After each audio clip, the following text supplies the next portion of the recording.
बिस्मिल्लाहिर्रहमानिर्रहीम। अस्सलाम वालेकुम नाजरीन, इंडिया ने पाकिस्तान के 35 यूट्यूब चैनल पर पाबंदी लगा दी है और इल्ज़ाम ये लगाया है कि जी ये चैनल्स इंडिया के ख़िलाफ़ प्रोपेगेंडा कर रहे थे, झूठी खबरें फैला रहे थे, तो लिहाजा हम इन चैनल्स को बैन कर रहे हैं। लेकिन नाजरीन, बात इतनी सादा है नहीं जितनी सादा लग रही है, बल्कि हकीकत कुछ और है। नाजरीन, अब हम आपको बताते हैं असल में कहानी क्या है और इस हद तक नौबत क्यों आई कि इंडिया को इन यूट्यूब चैनल्स पर पाबंदी लगाना पड़ गई।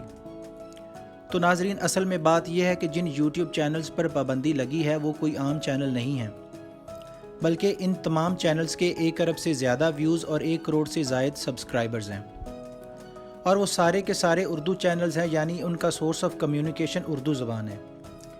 और उन तमाम चैनल्स का कंटेंट सोशियो पॉलिटिकल और जियो पॉलिटिकल इशूज़ के रिलेटेड ही होता है।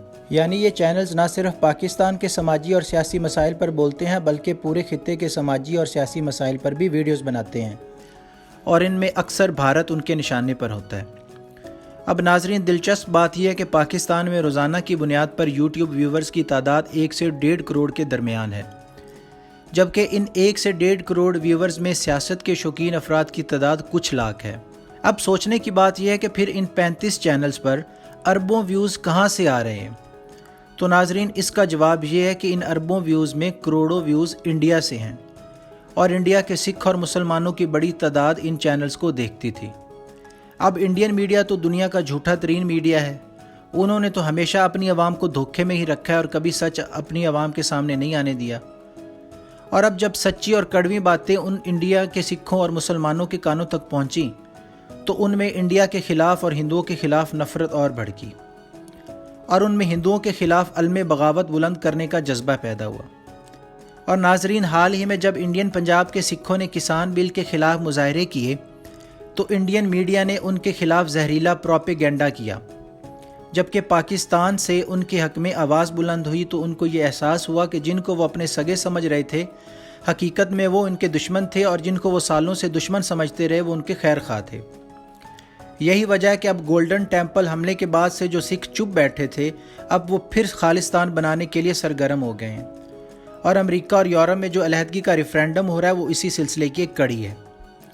और नाजरीन, न सिर्फ सिख बल्कि इंडिया के मुसलमान भी मोदी की हिंदुआना पॉलिसियों से सख्त परेशान हैं और उनमें भी बगावत का जज्बा बुलंद हो रहा है। अब नाजरीन, इस गंभीर सूरत हाल से नरेंद्र मोदी की हुकूमत सख्त परेशान है और वो इसलिए ऐसे तमाम इकदाम उठा रही है कि किसी न किसी तरह इन अलहदगी पसंद सिखों और मुसलमानों के कानों तक पहुँचने वाली हक और सच की आवाज़ों को दबाया जा सके, क्योंकि ये आवाज़ें दरअसल अलहदगी पसंदों के जज्बात को और भड़काती हैं और जलती पर तेल का काम करती हैं। और ये पाबंदी भी इसी सिलसिले की एक कड़ी है। नाजरीन, अगर आपको हमारी ये स्टोरी पसंद आई है तो हमारी स्टोरी को लाइक एंड शेयर कर दें और हमारे चैनल को सब्सक्राइब कर दें।